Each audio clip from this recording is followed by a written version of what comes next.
Hello friends, today I will discuss a fourth part of machine learning important question series which is important for university exams like AKT and other university exams. So let's start my first question. The number of the test example needed to get a statistically significant result should be. So the right answer is option number B, larger if the error rate is smaller. I have mentioned some explanation. You can pause this video and read it. How to option B is the correct for this question. Next question. Neural network. Option A. What is the neural network? Option A. Optimize a convex objective function. Option B. Can only be trained with the stochastic gradient descent. Option C. Can be used a mix of different activation function. Option D. None of the above. So the neural network which is used for a mix of the different activation function. So the right answer is option number C is the correct one. I have mentioned some explanation. We will pause this video and read it. Activation function. What is the neural network? Next question. Consider the Bayesian network given below. How many independent parameters are needed for this Bayesian network? So the Bayesian network, there have eight independent parameters which we will use for a Bayesian network. So the right answer is option number C. I have mentioned how to independent parameter which is used. You can pause this video and see this. Next question. For kernel regression, which one of these structural assumption is the one of the most affect the trade-off between the underfitting and overfitting? So the right answer is the kernel width. The kernel width which is used for the trade-off between the underfitting and overfitting. So right answer is option number C.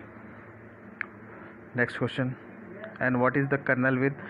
Small kernel width means only training points are very close to test point will influence the prediction for that test points. This can be result is overfitting. On one of the other hand, is the kernel width is too large, this can result is underfitting. And what is the kernel regression? You can pause this video and read it. Question number 5. Which one of the following is the main reason for the pruning a decision tree?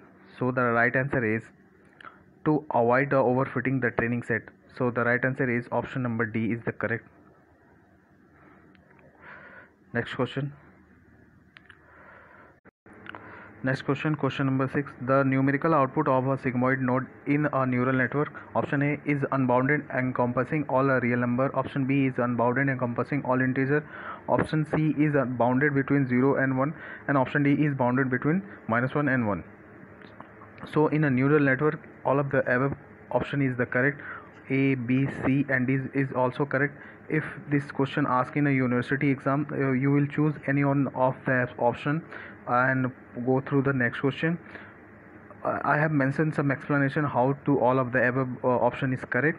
You can pause this video and read it. That things. Next question number 7. What would you do in PCA to get the same projection as a SVD? I have discussed the previous video. PCA is just a principal component analysis in a machine learning. I have discussed in this video SVD stand for singular value decomposition. In the machine learning is just used for data reduction method. So the option A is given transform data to zero mean. Option B transform data zero median. C not possible. D none of this. So in this question, answer A is the correct. SVD projection as a SVD transform data to zero mean. I have mentioned some definition. When the data has a zero mean vector, PCA will have the same projection as a SVD. Otherwise, you have to center the data first before taking SVD. Next question. Regarding bias and variance, which of the following statement are true? Here high and low are relative to ideal model.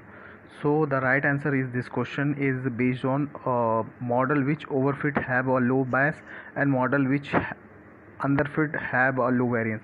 So option B and D is also correct. If this question is asked in university exam, you will choose any one of them. Your answer is correct. I have mentioned some definition: overfitting, underfitting and other. Next question.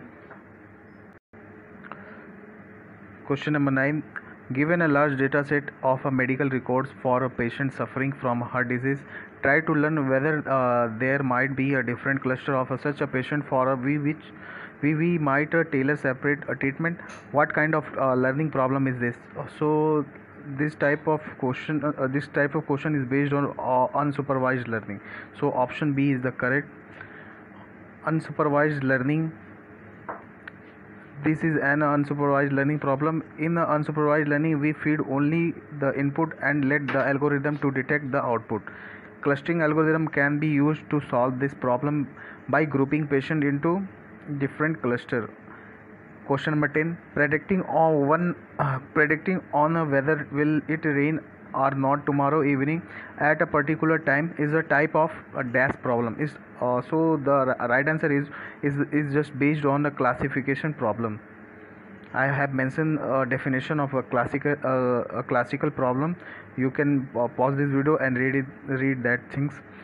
Question number 11. If your training loss increase with a number of epochs, which of the following could be possible issue with the learning process? So the right answer is step size is too large. Option number C is step size is too large. I have mentioned some definition.